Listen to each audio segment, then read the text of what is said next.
The following is an exclusive presentation of WI Garden Media, the voice of Garden Talk Radio.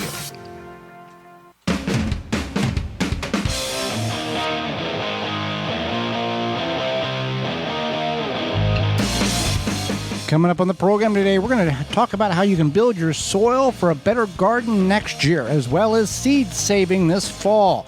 Our guest is homesteader and author Melissa K. Norris will be with us, and we'll answer your garden questions. The hour is full, so join us.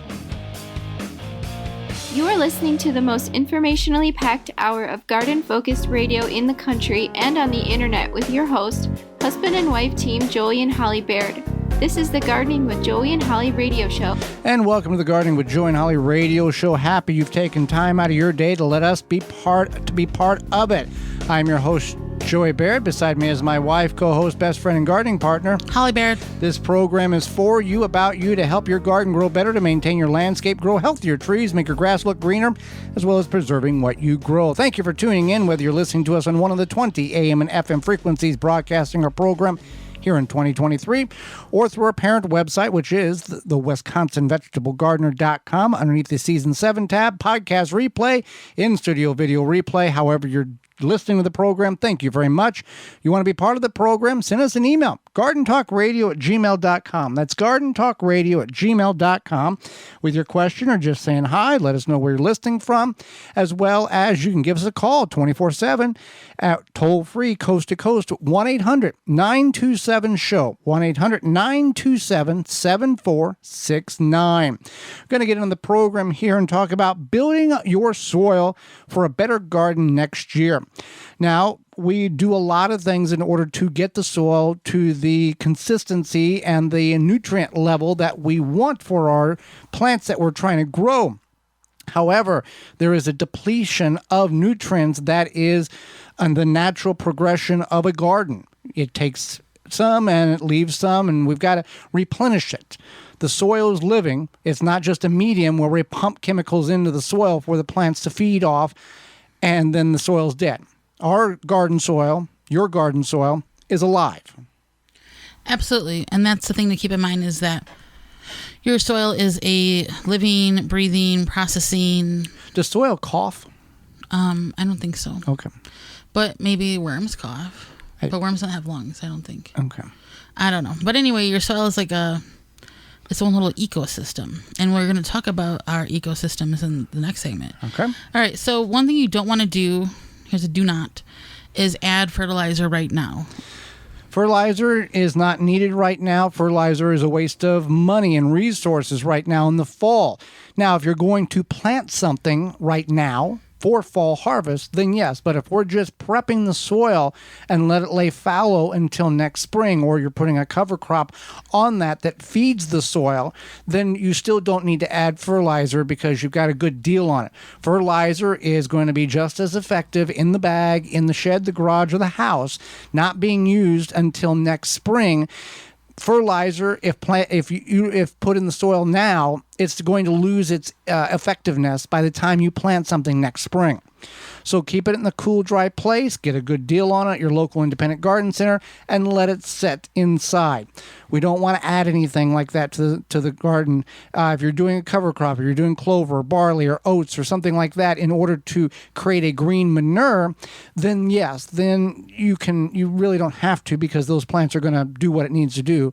But you're covering the soil with something, you're growing something, and if you're not going to do a cover crop, then leaves, or mulch, or straw, or chemical-free, seed-free grass clippings, something to cover the soil. Right, and that's the thing, is that you want to turn your compost or your leaves or whatever it may be is going to eventually turn into soil. So it's a good time now to add that to the soil, and keep in mind that it will take a process, but it will feed that soil and build you more soil. So if let's say you've got a raised bed, let's say you got a 4 by 10 raised bed. That's 40 square feet. And you got some compost that's not quite finished, and you've already harvested your potatoes. We'll fill in the blank. You can take that partially composted compost and mix into the soil, and then cover that soil with leaves or straw or chemical-free, seed-free grass clippings and create an ecosystem where by next spring that will have broke down in addition to the additive natural materials you have on top of it, and you've composted in the bed in which you're going to grow. And you can open up the compost pile for the new stuff you're going to add to it currently and into the fall.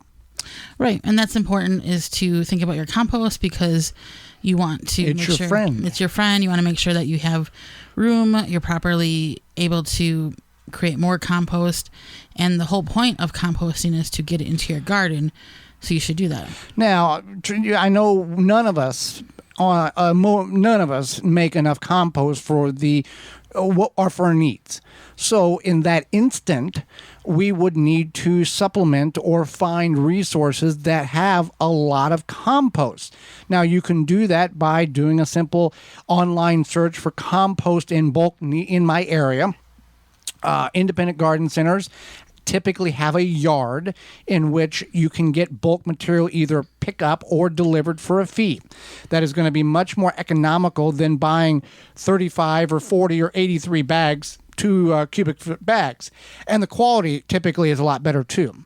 And I think one thing to keep in mind is knowing where that particular compost came from. And I'm not talking about like if it came from a garden center or a city yard. The source, like, is this just somebody's combined, like my neighbor's combined pile of the yard waste, or is like a city municipality compost pile, or is this organic compost? What makes it organic? Is this just regular compost? What is it? If it's something like manure, whose horse or whatever is it from? What they have different categories like plant-based and then enriched and raised bed mix. They have a whole bunch of different combinations and on and on. But a reputable independent garden center that sells bulk material either by delivery or you go and take it and fill it up in your truck or car. It can be done in a car. We've done it in a car before. We got a half yard and a Honda Civic trunk. You bag it up and put it in buckets in the back seat. One of the smaller Honda Civics. Yeah. Not like the newer ones. Larger. Small ones. They will know the source. They can trace all this back to the origins of where the material came from before it's turned into the compost that you have now going to be putting in your garden. It would be like batch 4582 or something. They have that the traceability. So you want to leave roots in your soil. If you if you have corn or beans or tomatoes, weeds, you want to get the roots out, and then consider a cover crop. We can use clover, red wheat, annual rye, agricultural mustard, fava beans, alfalfa, sorghum. So the woody pod vetch. There's a lot of different things, and we don't have time to get into the whole aspect of what is a cover crop and how does it benefit, which we may do here in a couple of weeks. But it's something that covers the soil. We talk to many guests on this program week in and week out. Cover the soil. Nature has everything covered. We've got to mimic nature in order for it to have any chance of success in our garden.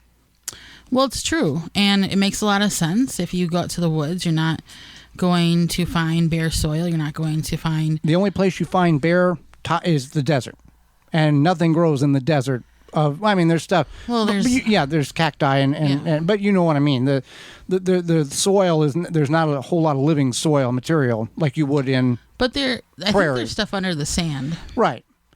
But we're referring woods, prairie, forest. The soil's covered. And when you move that covering back, the soil is alive. You see things crawling around. You see worms. Just like in your garden, we've used this example before. We cover our garden with leaves and piles of leaves in the fall. And in the spring, we come back and remove those leaves in order to plant and then utilize them as a mulch. But when we move those leaves back, we've got we've got crawling insects, and we've got bugs, and we've got worms, and the soil is nice and vibrant, and it looks alive. It's not dried out like an old sunburned beachgoer.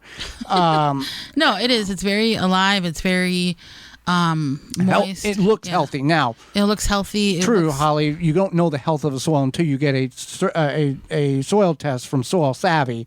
To know what your levels are. And that's kind of what I suggested as well. Was if you're going to add fertilizer in the spring, get a soil test before you do so, because you want to kind of know what's going on, especially if it's been a while. You want to be aware. And guessing doesn't work. There are telltale signs that a plant will display if it's this or if it's that, but until you have hard numbers on a paper or an email saying the nitrogen's too high, the phosphorus too low, you got no zinc, the copper and all this, the micronutrients and things like that. Soil Savvy at soilsavvy.com can do that for you and give you a 16-point analyzation of what your soil needs or doesn't need and how to correct it. Well, Holly, WaltonsInc.com has everything you, as a gardener, as a kitchen, as a cook, as a barbecuer, as a hunter or a fisher person needs.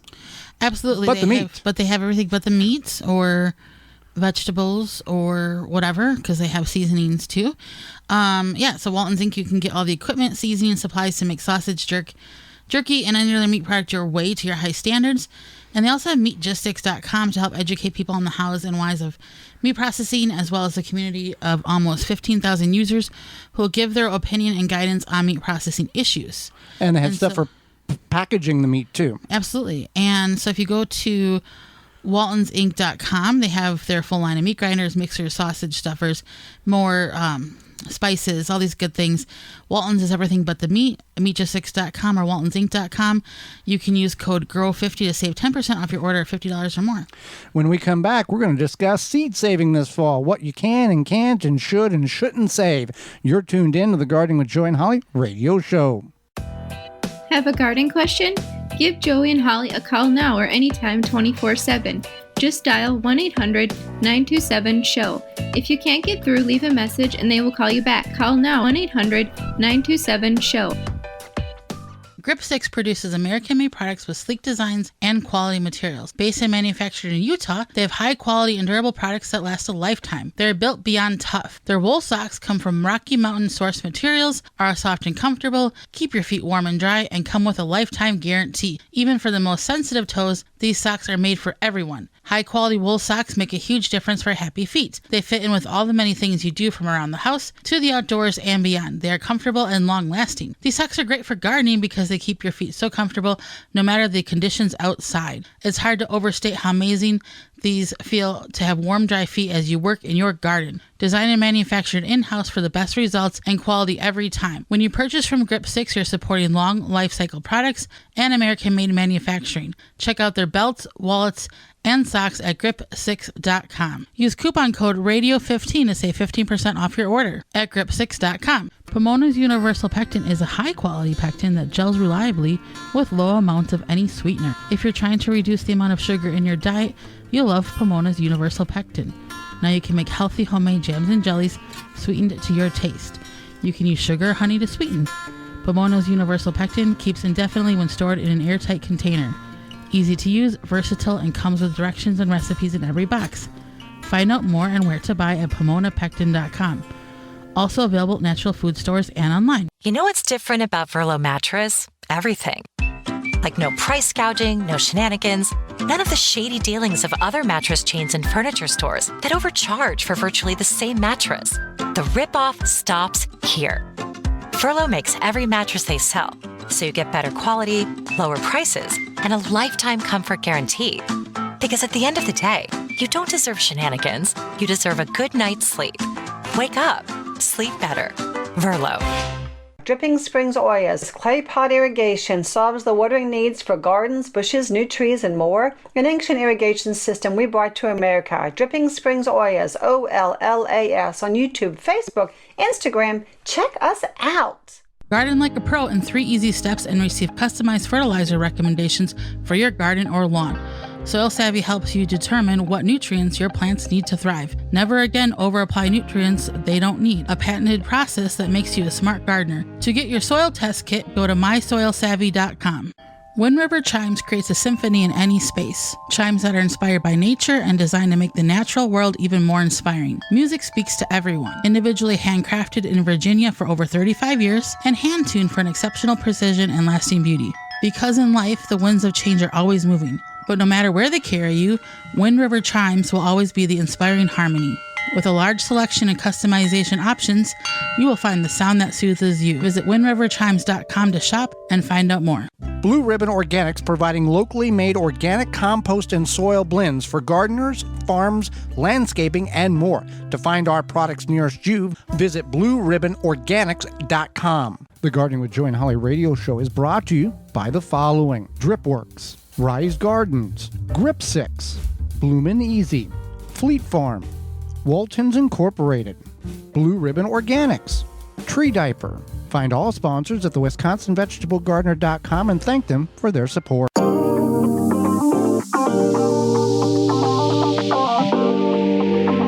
Welcome back to the Gardening with Joy and Holly radio show. Happy you've taken time and allow us to be part of your day. Moments away, we're going to talk about seed saving. But first, a word from Farmers Defense. Farm and garden in the ultimate comfort. Farmers Defense has lightweight and durable sleeves made to protect you against the elements while farming. Farmers sleeves offer unparalleled protection of arms and skin for any farmer, gardener, or outdoor worker. Say goodbye to irritated skin and sunburns in the garden. Their sleeves offer cooling, comfort, and protection against the elements outdoors. An alternative to thick clothing, Farmers Defense is made of wicking material with UBF protection factor 50+ to protect you from allergens and scratches. To find all their great products and more, visit farmersdefense.com. Yeah, whether you're in the garden, in the yard, in the woods, picking berries, cutting wood, those sleeves make a tremendous difference on keeping your arms from getting all scratched up. And also, you don't have to worry. I don't know if they're certified or whatever they have that, but you don't have to worry about ticks getting in your arm hair for the men because they're pulled up and the ticks will slide right off. So that's a good point. Saving seeds. Obviously, if you're not, there's certain seeds that are savable, that are easy to save. Other seeds, it's better and recommended to purchase new, and you can certainly do that at jungseed.com, JUNGSEED.com, and use coupon code 10TG23 to save 10% off your order at jungseed.com. Any coupon codes you hear throughout the program, they're at our parent website, the WisconsinVegetableGardener.com, underneath the Money tab at the top of the page. So there's some benefits. I mean, there's a lot of benefits to seed saving, but one is that when you save that seed from your own garden, it has over time become acclimated to your ecosystem. So you might think, well, how does that make sense? If I'm in growing zone 5B, then, and this seed grows here, wouldn't it just grow the same everywhere else? And that's true, but everybody has their own little ecosystem in their garden. So whether, if you buy seeds from the south and you try to grow them in the north, they're going to grow, but there's going to be they're going to grow better if they were saved out of your garden or in an area in which was close to your proximity type of mindset. So there's seeds that are easy to save. Let's say sweet corn. In order to save like sweet corn or bush beans or pole beans or hard shell beans, you just let them dry. Let them dry until they're absolutely dry on the vine, and then you can harvest them. If you are saving seeds, here's the caveat. If you are saving seeds, cross-pollination will not be seen in the seeds in which you are saving the current year. If cross-pollination occurs, then those seeds in which you've saved this year will be different next year. There will be a change in them. The peppers or the tomatoes or the corn may not be the same type of shape or uniqueness that the saved seed in which you had on that fruit that you wanted to. If we get time, we'll talk about Peppergate. But there's been a problem with bought peppers in the country.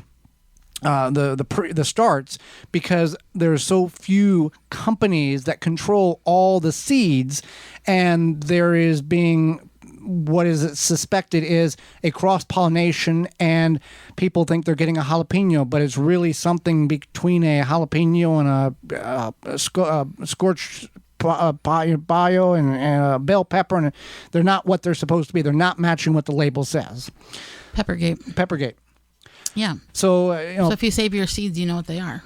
Yeah, but if like for example, cucumbers. If you want to save cucumbers, straight eight or pickling or whatever, if you have more than one variety of cucumbers, it's best to buy fresh seed every year. Because they cross-pollinate. They cross-pollinate. Or if you're in a community garden and there's other varieties that you're, other gardeners have, the proximity may be too close, and there's a possibility of cross-pollination. Right. So you want to make sure your seeds are ripe. Whatever plant you're... Mature. Yeah, mature, ripe, fully ripe, not underripe, not overripe. They are to their true maturity. So, overripe probably isn't the worst thing, but you just want to make sure that they're not like... They're as fully developed as possible. You don't go out to the garden and save the seed from that zucchini that you forgot to pick. That's like the size of a baseball bat. You save it from the... Well, you can do that. I guess you can. Yeah, because those seeds are going to be absolutely pristine, mature, large, ready to go. Pumpkin, squashes, those things. You'll save those seeds when you harvest them or when you're ready to prepare the food. You can save the seeds there, too. Those are going to be mature. Right. So things that have pods like radishes, lettuce, peas, beans, you can collect those pods, you let them dry, and then once they're dry, you can either just store them as they are, or you can take them out of the pods and then store them, whatever works for you. Also, always label, because bush beans, there is a difference in the bean itself between a blue lake pole bean and a yellow bush bean, but it's just easier to label all the beans and whatever you got, label. All the tomato seeds look the same. All the pepper seeds look the same. Corn looks the same for the most part. It's just label the things because at least you know what you got. The easy, watermelon, peppers, squashes are all easy to save. Things that are more difficult to save. Yeah, so things like tomatoes. It can be a challenge. How does one save tomato seeds from that one they want to carry on and grow next year, or they want to just save seeds? So you take whatever tomato you want and you take the seeds out, and they're going to have that gelatinous slime around the seed to protect the seed from whatever. And then you take a old jar or a glass cup, whatever you have that's glass, and then you put just a little bit of water in there, put the seed in there, kind of stir it up. You can put a coffee filter over the top or an old sock or something kind of porous. And then after a couple days, it's going to ferment, and then what you do is once it does that, you'll kind of be able to smell it. Then you can rinse those seeds with a fine strainer, and then that gelatinous slime will just disappear. And then you've got your favorite tomato seeds saved, and you can utilize those next year and label them. But yeah, you got to get that slime off. That slime is designed by nature in order when the fruit falls to the ground, it doesn't germinate right away. It's able to protect itself until the next growing season or the next, through the winter. So that's an easy one to save. Leeks and onions, brassicas are all biannuals, meaning they're going to put on seeds the next year. Here's the thing with onions. If you have onions that are sprouting right now because you bought sets or you bought the little bulblets, that's the sets, right? Sets. Okay, so there's the sets, which are the ones that look like mini dried onions or like little dried shallots. Right. And then there's the starts, which look like pencils. Okay. So if you got onions that are sprouting in your garden because you planted the bulbs, the little bulblets, those are already thinking it's its second year of growing because they were grown last fall, went into dormancy, you got them, you planted them, now they are sprouting and going to seed. The disadvantage to saving that seed is you don't quite know the origins of it. The stores, if you're not getting them from an independent garden center, the big box stores sell long day, short day, neutral day onions. If you were in the South, you need short day. If you're in the North, you need long day. If you're through the central portion of the United States, you need neutral day. If you're trying to grow one in a different area, they're not going to grow very good. You're going to get tops, but you're not going to get the bulbs. So it's best to start with fresh seeds or know exactly what type of onion you are growing and to get the starts next year, and you won't have that seed production on the onions. If you leave onions in which you started from seed this year alone and let them grow again next year, then they will produce seeds and you can save them. Leeks are the same way. Kale's the same way. Broccoli, cauliflower, Brussels sprouts, all of these things are the same way. You can save the seeds next year. Carrots are a biannual.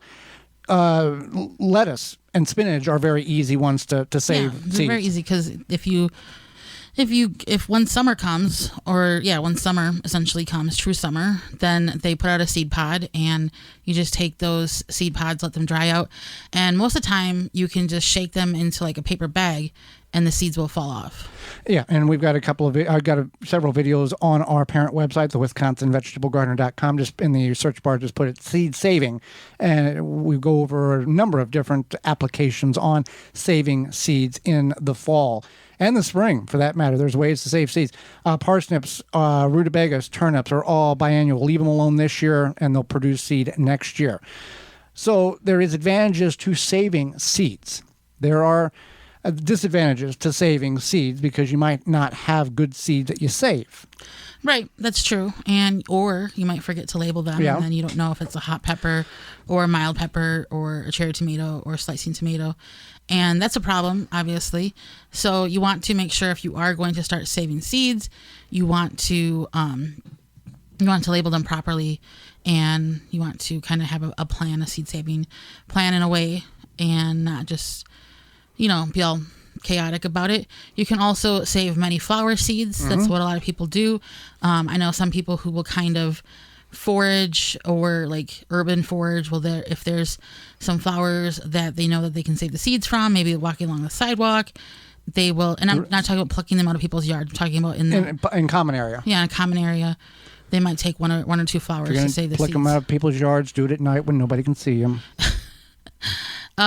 Yeah. So follow us for more terrible tips as how to get the neighbors to be mad at you. Yeah. So you just want to be aware that if you are saving seeds, that you need to have a plan and to. Now, let's talk about once we've saved these seeds, once they are dry, once you have labeled them and they're to the potential of, okay, I've saved the tomatoes, I've done that, I've done beans, what is the proper way in which we can store them for overwinter storage? Definitely don't store them like if you have a very high moisture area of your house that always seems to be maybe like a really wet, leaky basement. Don't put them there. You want them to be in a dry, ideally cool area. If it gets warm, it gets warm, but you want to make sure they're dry. Some people store their seeds in the fridge. Right. Yeah. And they put them in mason jars, put them in the crisper in the back of the fridge, and it puts them in a dormancy stage, and they're good to go. Maybe you don't want to put them in your fridge. You could take something even like an old cooler, and that way they'll have some insulation around them, and put that somewhere. Just an envelope is what you want to put these in. You don't have to have anything special. Right. I would avoid putting them in like a Ziploc bag because the seeds need to breathe. Unless you're going to just, give the seeds to somebody and they're going to plant them in a couple of weeks. Over the winter, seeds need to breathe. So using a paper or envelope or manila folder is going to be best because maybe you don't have one completely dry, or if you completely dry, this will give that opportunity to kind of get a little more. And that's a good point because nobody really sells seeds in Ziploc bags. Right. Usually when you go to the garden center or when you order online from like Junk they're wax coated, but it's a paper. But it's paper. Right. Yep. They all disintegrate when you forget them and leave them in the yard when it rains. Yeah. There's that too. Maybe have a seed saving, what's the word? Sorting. I don't know. Seed storage. Uh-huh. We have this thing that is meant to store photos, but we put our seeds in it. Right. It's from Arts Craft Store, about $16. I think it's got 10 or 12. I think it's 10. 10 sleeves in a little box. It looks like it looks like a tackle box. Yeah. And each little tackle box container, leeks and onions, brassicas, tomatoes. There's 2 tomatoes, peppers, some spring greens, flowers. We store them and you label them, and then root crops. You try to organize them. And sunflower seeds. If you want to save your sunflower seeds, you generally want to get them before the squirrels do. Right. Yeah. Or the birds. All of these things, if you're going to put them in a bag to get them to dry, paper bag is because the plastic's going to mold. Those Japanese beetles that are flying around your yard and doing havoc in your garden, those various weevils, beetles, and borers, those Japanese beetles, they're not your friend. No. So what better way to prevent these pests from destroying your garden than by controlling them while they are larvae? Grub Gone is an easy to apply granule product that can be spread on your turf to successfully control grub invaders.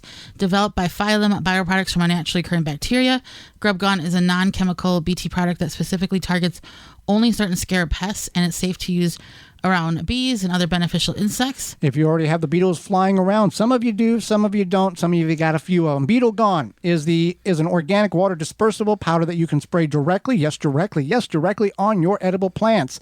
Find out more at phyllombioproducts.com. That's PHYLLOM bioproducts.com. Hang out with us moments away. Author and homesteader Melissa K. Norris will be with us. You're tuned in to the Gardening with Joey and Holly radio show. Got a question for Joey and Holly? Send it via email anytime to gardentalkradio@gmail.com.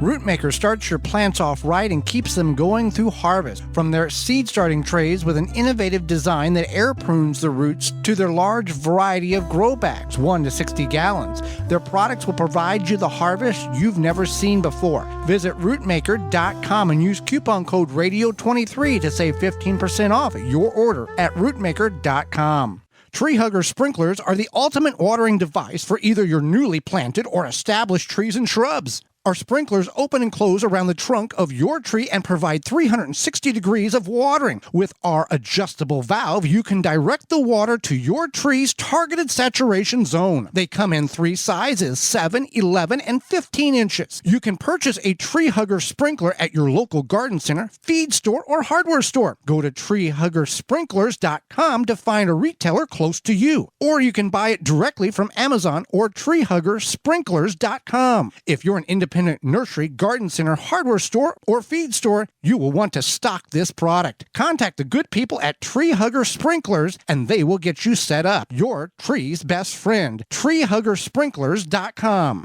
Dig planting holes from a comfortable standing position. Step, twist, pull, and plant. Visit ProPlugger.com. A non-selective herbicide that is USDA certified? Yep, No More Weeds by Naturally Green Products. The same great company that brings you No More Bugs. No More Weeds kills weeds with no harsh chemicals and no glyphosate. No More Weeds is a commercial-grade vinegar base with a proprietary sticking agent. Great around pools, decks, patios, and more. Visit natgreenproducts.com. Free shipping on orders over $50 using code FREESHIP4ME. Welcome back to the Gardening with Joey and Holly radio show. Moments away, Melissa K. Norris, homesteader and author, will be with us. But first, a message from Rise Gardens. Rise Gardens is a revolutionary hydroponic gardening system for your home. Instead of food traveling hundreds or even over 1,000 miles before it hits your plate, harvest the veggies, herbs, and greens you need for dinner tonight for the comfort of your home. No green thumb required knowledge. Gardening made easy with the Rise Gardens app. Step-by-step guidance from seed to harvest. A complete garden on a shelf, and it comes with everything you need to grow healthy and the freshest food for you and your loved ones. Fully customize your garden to your needs and preferences.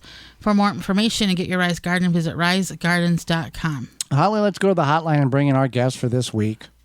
Melissa K. Norris helps hundreds of thousands of people each month raise their own food and create a homegrown and homemade kitchen, home garden, and barnyard through her website, popular Pioneering Today podcast, the Pioneering Today Academy, and her books. She's a co-founder of the Modern Homesteading Conference, as well as owner of Norris Farmstead. She is a 5th-generation homesteader and lives with her husband and 2 kids in their own little house in the big woods on the foothills of the northern Cascade Mountains. Welcome to the program, Melissa. I am thrilled to be here with you. Well, I thank you for taking time out of your day and not only about to educate myself and all of our listeners. And I'll start with this. Many people may hear the word homesteader and think of it in an old term mindset. What is a modern day homesteader, and can anybody be a modern day homesteader, or is there certain criteria you have to meet? Yeah. Okay. I love this question because, yes, it is very much the modern part with the old fashioned part of homesteading, because in the United States, anyhow, there is no more Homestead Act where if we go and live on a piece of land for so many years and improve it, it becomes ours free and clear. You know, many of us wish that was still the case, but it's not. So with modern homesteading, it's taking a lot of those principles of being self-reliant or improving upon the land and providing for yourself with as little outside inputs really as was possible. And back in the context of homesteading in the 1800s and early 1900s in some states, you know, that was out of necessity. There wasn't anything around them for the most part for them to go to stores and buy stuff. So they really did have to be self-sufficient. But within the context of modern homesteading, I like to use this phrase, and I did not come up with it. In fact, I don't know who said it originally to give credit, but it's becoming more of a producer than you are a consumer. And so in that anybody can practice modern homesteading, because most of us, even if we live in an apartment or, in the suburbs of a house, we all have some type of kitchen. And so I really say starting in the kitchen and looking at what you are purchasing outside from. So for example, say you're buying bread. Well, you'll be making bread at home. And so instead of purchasing this already made thing, you'll be making an item from scratch. And I know technically you're still most likely buying the flour and the salt and the yeast or creating a sourdough starter in order to do that. But it's the act of producing more for yourself and consuming less. And that is going to be, everybody has a different starting point, for where they're at right now on how they're going to do that. So I always say to start in the kitchen first, and then ideally start to grow a little bit of something. So first start making some homemade items, and then see if you can actually start to grow some of that. And I know people who are in an apartment, they're, like, how am I going to do that? I don't even have a yard. But you can grow herbs on a sunny windowsill. If you have a patio, you can do some container gardening. Maybe it's just a few tomato plants, a couple basil plants, that type of thing. It's not going to be what you're going to be feeding, your whole family's not going to be able to eat off of that for a year. But it's these baby steps. And you begin to look at everything in your life differently once you change and shift your mindset there. Well, going back to the bread, yeah, you could buy it at the store, but have you ever looked at what the ingredients are in bread? When you're making it yourself, you're getting the raw ingredients and you know what's in it. Now, I say that, and Holly and I have looked at ingredients on things and said, wow, that's a lot of stuff. I don't know what that word is, but it's tasty anyway, and we serve it up anyway. We're all, we all blame ourselves. We all do it. But getting back to that raw ingredients, knowing what's in it, that 5 ingredients that should be in it instead of the 15 that is.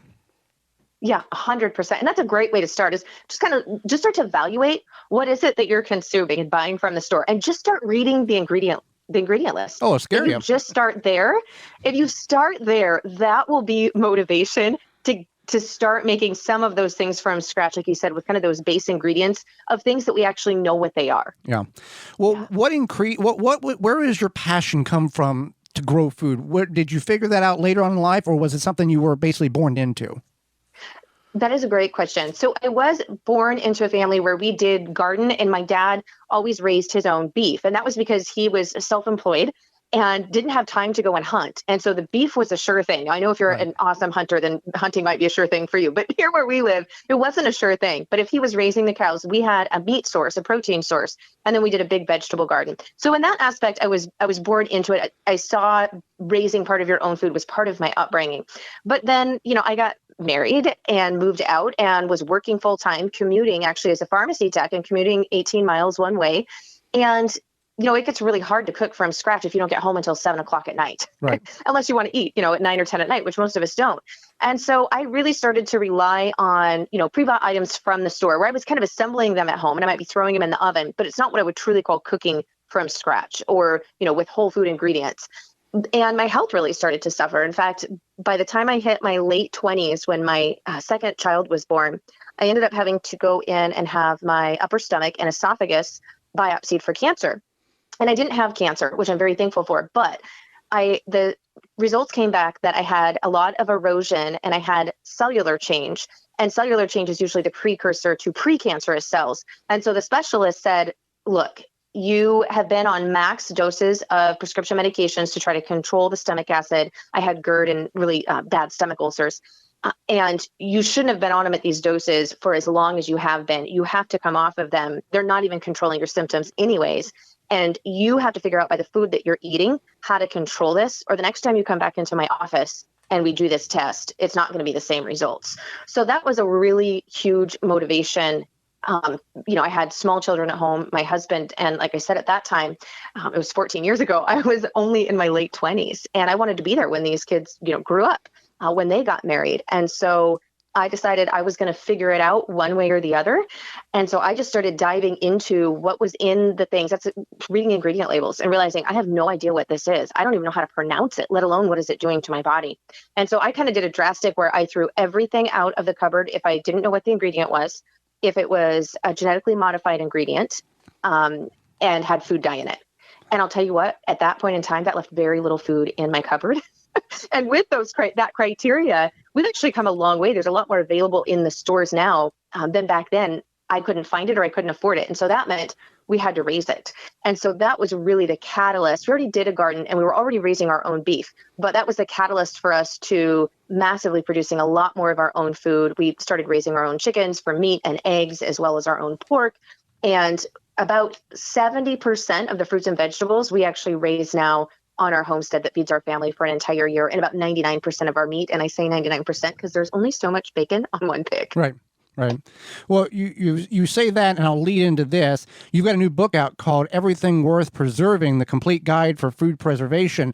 Tell us about the book, and did some of that history of your medical issues lead into this book as well, even though you're preserving and eating most of what you're growing most of what you're eating? Yeah, 100%. Because here where I live in a northern Western Washington state, we actually have a very small growing season for warm weather crops. I can plant usually Memorial weekend, and then we can have frost come in mid-September. And so in order to grow all of those items for a year, I had to grow them in this short time period. And that meant I had to figure out a way to preserve them, because they aren't going to just last outside for us and we can't keep growing them. And so I wrote the book because I wanted a book that had not just canning, not just dehydrating, but all of the forms of food preservation in one book. And then I wanted all of the fruits and vegetables, as well as meats and proteins, where I could just flip alphabetically when I have, 20 pounds of asparagus, or I have a bunch of tomatoes or green beans coming in from the garden, and it would tell me exactly which ways that I could safely preserve that item at home. It would include the recipes. It would include all the how-tos, because I was still having to look this up or, reference like 5 different books. And I had all of these stacks of papers, and I'm like, my goodness, why can't all of this be in one book? And I couldn't find it. So I wrote it for myself, knowing that other people needed the exact same thing and that ease that I did. And that's how the book was born. I see. Yeah. Well, I've got 40 pounds of tomatoes. How much does this make, or how much could possibly? It's hard to find any of that information out there. Yeah. Well, you talked about preserving there. I'll jump into this. What are some very common canning mistakes you see people make, and how can they easily avoid them? Yeah, the biggest thing I see with canning mistakes that people make is they try to shortcut the process, because we've kind of been trained to look for the hacks or the easy button in today's society. Everybody wants that quick fix. But when it comes to canning, there are very specific steps and the ingredients and the recipes that have been formulated in order to keep it safe, so that you don't get botulism, right, which is, most people, if they've looked into canning at all, they've kind of heard that. And so it's a low acidic food, meaning it is 4.7 or higher on the pH scale, because the higher you go on the pH scale, actually the lower in acidity an item is.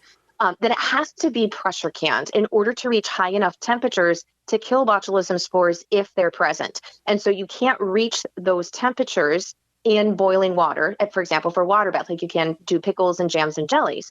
And so if a food is 4.6 on the pH scale or lower, meaning high in acid, then you can safely water bath can those items, because botulism doesn't grow in an acidic environment, specifically 4.6 or lower on the pH scale. And so I see a lot of people are like, well, I'm just going to boil my jars of green beans for 3 hours instead of put them in a pressure canner. Well, boiling water only reaches 212 degrees Fahrenheit. Doesn't matter if you boil it for 10 minutes or 3 hours. It doesn't ever get beyond that temperature point. And so understanding that and using the proper canner for the acidity of the food is really important. Not trying to can in the oven. Dry heat is not the same as wet heat, which you get when you're using a water bath canner or, for example, a pressure canner, because you have the steam, that heat penetration going through. So don't try to cheat, so to speak, when it comes to canning. Those canning recipes are really there and have been formulated and tested for safety. And I like to say, when I'm baking and cooking, recipes are a guideline. When it comes to canning, they're not a guideline. You really need to make sure that you're following those recipes exactly, both in ratios and amounts of ingredients, and then also in processing times and methods. Because when you're pressure canning, inside of that pressure canner, you can get upwards of 280, 300, and a lot of things are happening in there, making things safe, so you don't have to be concerned if you're going to die when you eat those canned goods. Yeah, because you're 10 pounds of pressure, which if you are 1,000 feet or lower, then you're going to hit about 248 degrees Fahrenheit during the processing time. And then if you are at higher altitude, so 1,001 feet above sea level, then you're going to increase that to 15 pounds of pressure when it comes to pressure canning. And you're going to still be getting that same temperature, of course, but it's your altitude that's requiring you to put those larger amounts of pressure, pounds of pressure on there in order to reach those same temperatures. And then the other thing that we have found, I don't know if you've seen it on social media, the vinegar now in some brands have dropped to 4% instead of the 5% that it used to be. Yes, I have been seeing that. I have not personally seen that in the brands that I use, but I have seen some people have been sharing that. And I'm really glad you brought that point up, because when it comes to pickling recipes for canning, just using a pickle recipe that may be a refrigerator pickle recipe and canning recipes are different. And older canning books about 1996, if you're using older canning books, it's best to get an updated book. And the reason for that is because older canning recipes, and therefore older canning books, vinegar actually used to be the standard was 7%. And then we moved to 5%. It's been few decades back now. But that's why in older canning recipes, oftentimes you would see the brine ratio where you would have higher amounts of water than you would vinegar. And so anytime you're canning now and you're doing a pickling recipe where you're taking vegetables that aren't acidic like fruit, we can safely can those in a water bath if we are doing them with vinegar and adding that acid in. It needs to be a minimum of equal parts 5% vinegar, as you said, and equal parts water. So if you have a canning recipe that's maybe been handed down in your family, or using some older books or a website online or something like that, and you see where it's more water than it is vinegar, that is not a safe and updated pickle recipe for canning.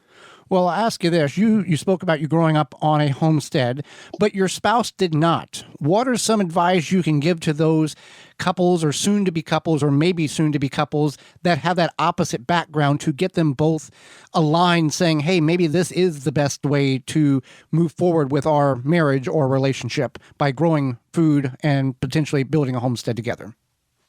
Yeah, I think it's just being very, very clear with your why, like what your motivation is, because sometimes with anything, not just with homesteading, but if you go to your family and say, we're not going to do X, Y, Z anymore, that kind of just feels like an ultimatum. But if you explain to them why this is so important to me, the reasons that you want to, like some of the things that are wrong when you look at the food that we're buying from the store and the way that it's raised and the impact that it has, and all those different things, whatever your main reason is. It might be your health, like me. Maybe you have health issues and you're like, I really want to make sure that we are healthy so that we can be here for one another.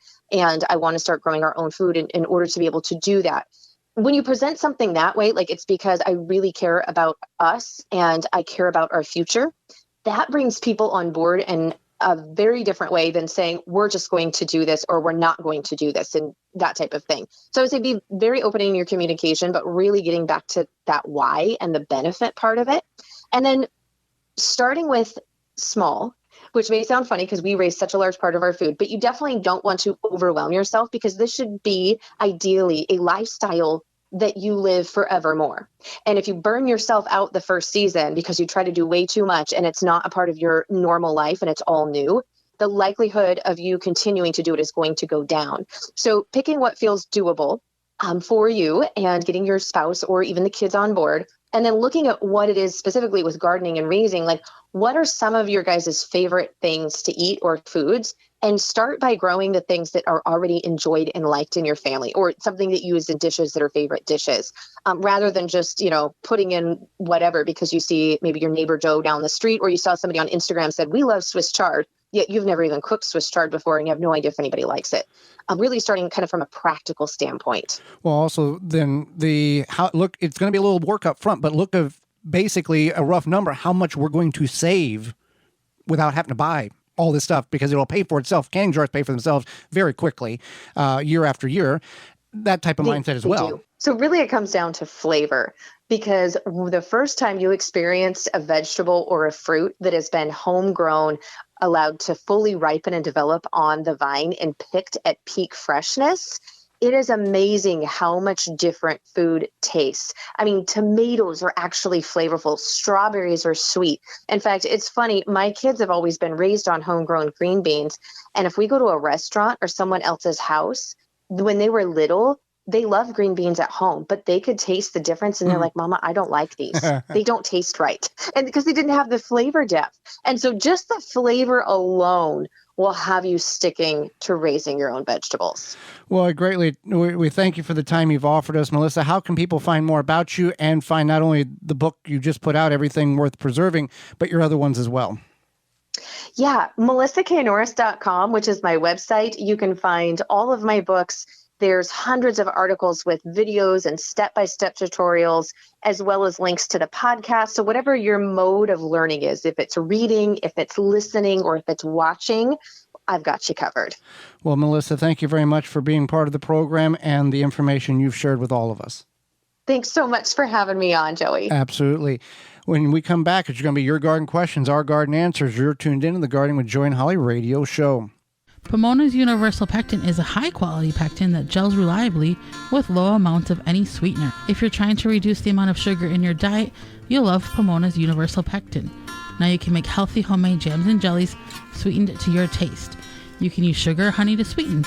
Pomona's Universal Pectin keeps indefinitely when stored in an airtight container. Easy to use, versatile, and comes with directions and recipes in every box.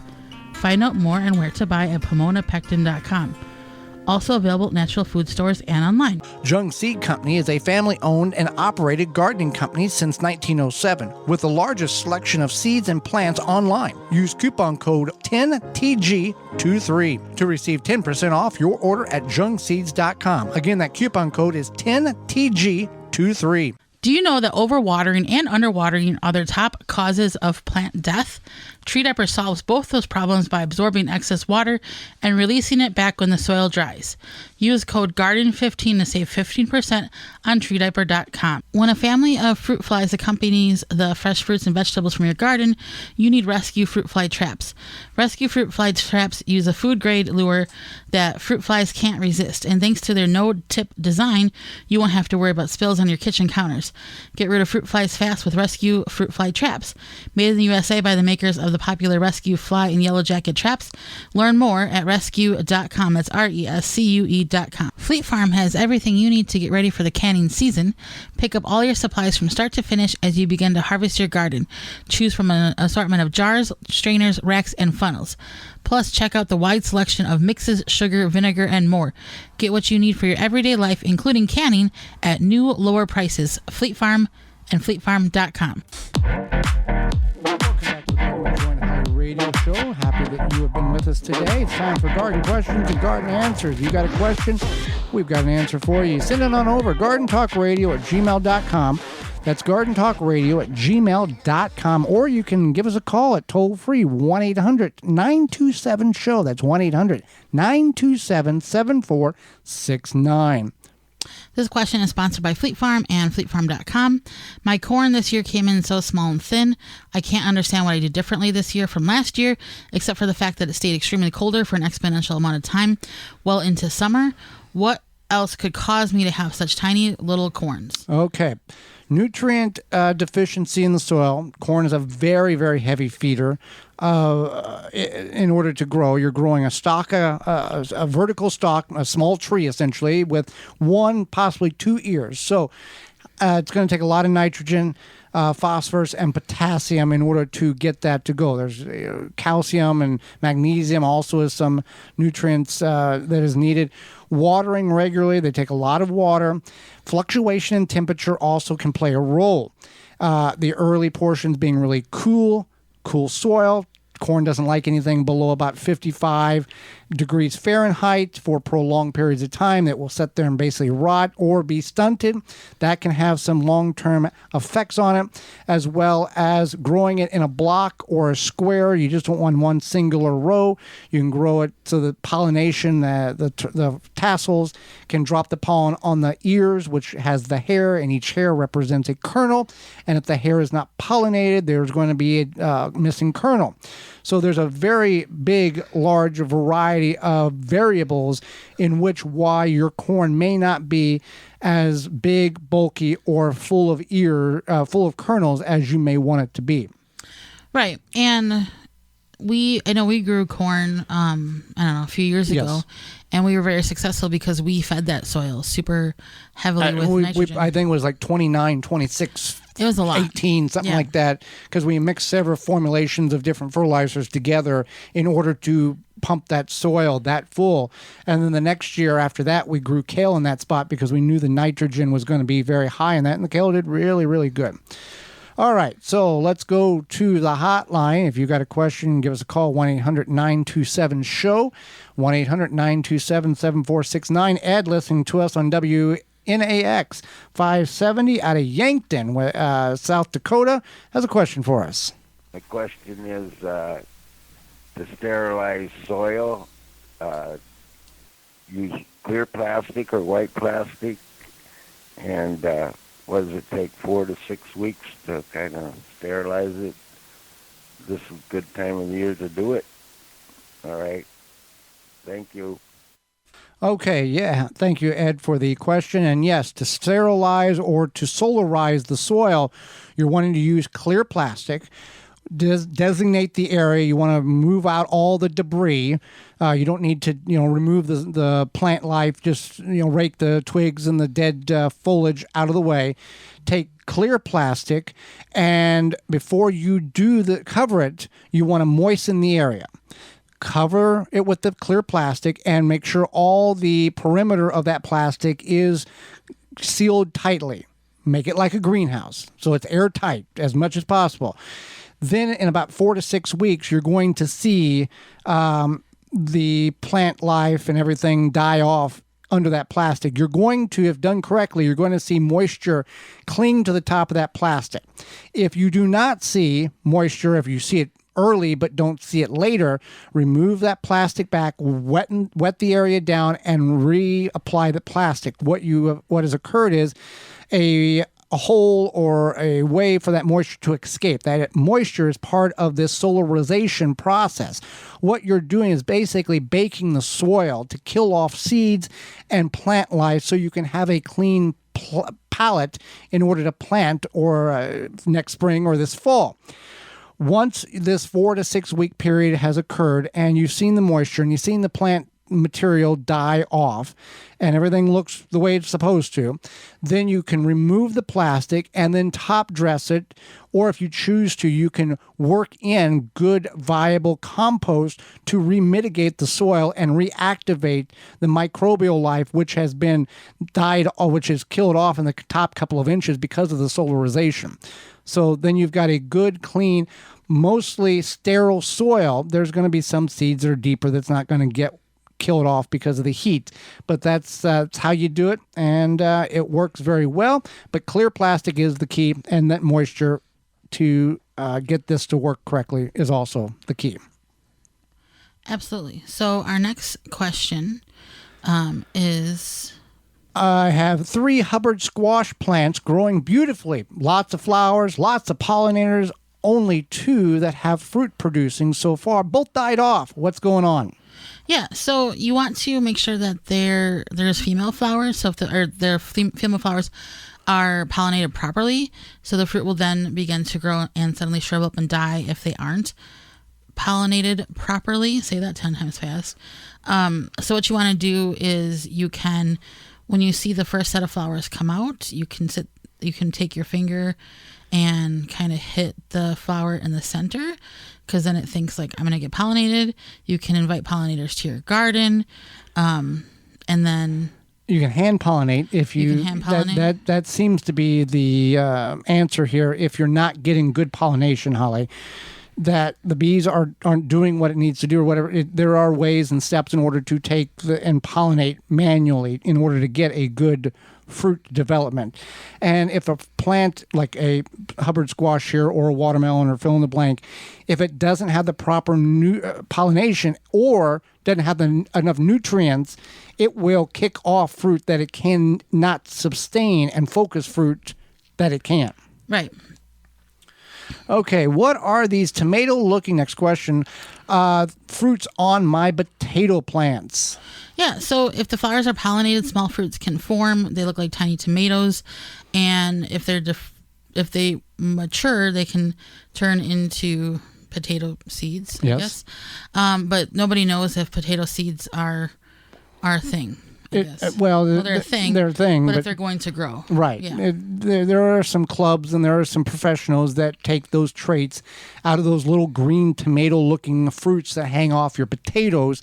Don't eat them. They're toxic, but they do contain, if mature, and the proper amount of moisture in the plant is, and all key elements are good, it will produce seeds inside of it. And you can grow a potato, but sometimes it doesn't have the exact same traits as the one that you've got. And that's why it's recommended and advisable to grow a potato from the tuber as we traditionally do, than try to get the seeds and start the seeds and go that route. But that's what they are. They're just potato seeds, part of the fruit, part of the reproductive system of the potato. So don't eat them. Don't worry about them. They're not hurting anything. You just let them be there, and when the plant dies off, you'll be good to go. I just wanted to make mention. Yes. They are selling now electronic canners, pressure canners, and it's a specific thing. It's not an electric pressure cooker like an Instapot. It's an actual canner. So I don't want anybody to get confused that you can use your Instapot to can. You cannot. It doesn't get up to temperature or pressure. We want to make sure it's a true canner. All right.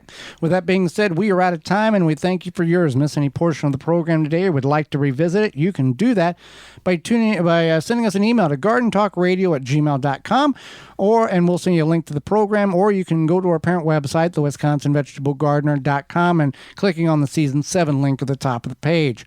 Tune in next week to the program where we'll be discussing fall lawn care and the history of ketchup. You'll want to stay around for that.